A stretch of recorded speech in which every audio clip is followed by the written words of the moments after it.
Hi everybody, thanks for stopping by.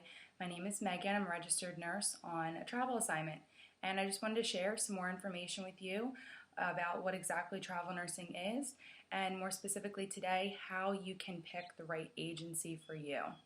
So if you had a chance to watch my first video, I apologize. It was the first one I've ever made, so I had a couple little mistakes in there.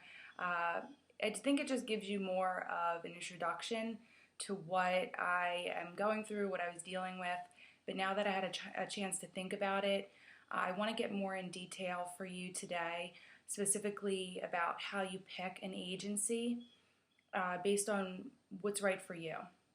So when I was looking, it started, I've been thinking about this for about a year. And more recently, in the last 3 or 4 months, I started making the arrangements to start travel nursing. So about 3 months out, I was calling agencies. I was reading their websites, getting their contact information, writing down a couple things that I really liked about them, kind of researching which agencies were the top in the United States. So that was important to me, that they weren't smaller agencies. And I said in the first video, I'll say it again, I made a word spreadsheet for myself to kind of compare side by side the 7 different agencies that I ended up calling, and I wrote down the questions that were most important to me. I want to give you an idea of what some of those questions are, and maybe you can make that kind of cheat sheet for yourself. So when you're on the spot, on the phone, and they're making everything sound so great, you can really write down the content of what they're saying.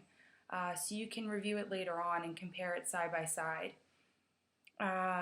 So first of all, a lot of the agencies will tell you that they cover your licensure or certifications. And I'll just speak from my own limited experience, but I'll just let you know what I've run into. So initially in the phone interview, my current agency told me that they would pay for my license and any certifications.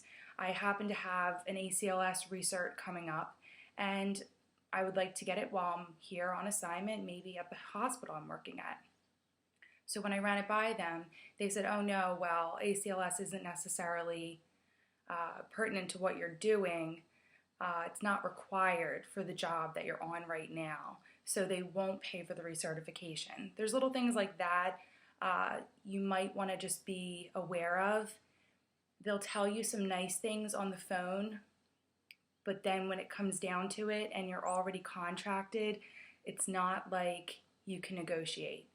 So go into it thinking that, I'm negotiating everything, but I want to get it in writing.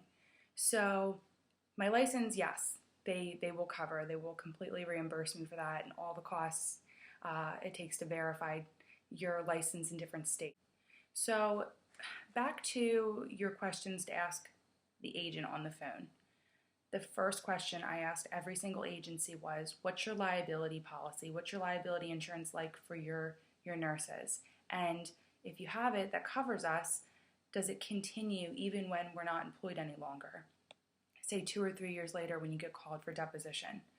So sidebar, I do carry my own private malpractice insurance. It's through NSO. It was fairly simple to register for that, and I believe it was about $120 the first year. It's up to like $135 this year.